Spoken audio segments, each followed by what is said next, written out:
刺血常用的静脉刺血部位，首先第一个肘窝部，我们想知道这个部位刺血能治疗什么疾病，首先你要明白什么？有哪几条经络从这儿经过？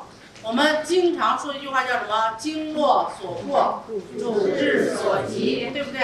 所以呢，你想把这个针灸学好，最主要的一点必须要什么？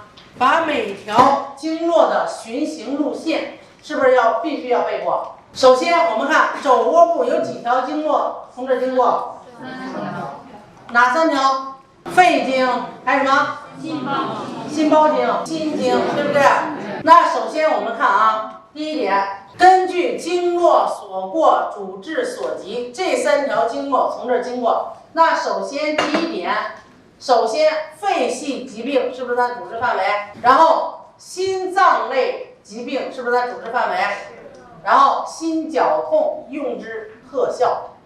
那除了经络所过，主治所及，那每一个穴位，除了它可以治疗所属经络所络脏腑的病之外，每一个穴位它都还有一个局部治疗作用。所以呢，根据它的局部治疗作用，第一点写上什么？肺系疾病、心脏类疾病、肘窝刺血。第一点写上根据经络所过，主治所及。尤其是小白同学啊，你不是说你直接写上，我告诉你这个穴位治什么病，你不要直接写成病，你把原理给我写上，为什么它能治这个病？第一点，根据经络所过，主治所及，所以治疗肺系病。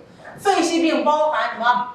感冒呀、咳嗽呀、气喘呀、哮喘呀、气短呀、胸闷呀，这是不是都属于它这个？然后心脏类疾病。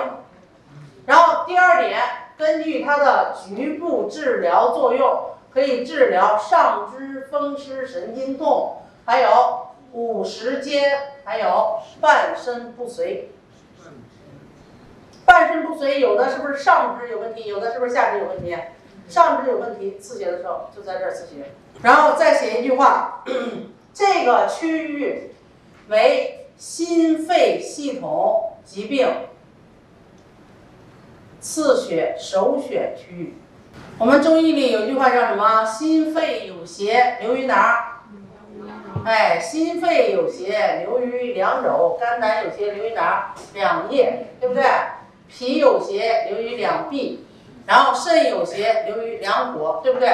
所以心肺疾病首选刺血区就是我们的肘窝区。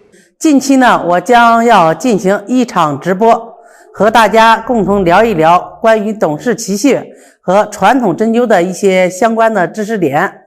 那如果大家感兴趣呢，大家可以点击我的头像，进入我的主页，然后呢发私信给我，我会安排我的助理拉大家进我的直播间，到时候我们直播间不见不散。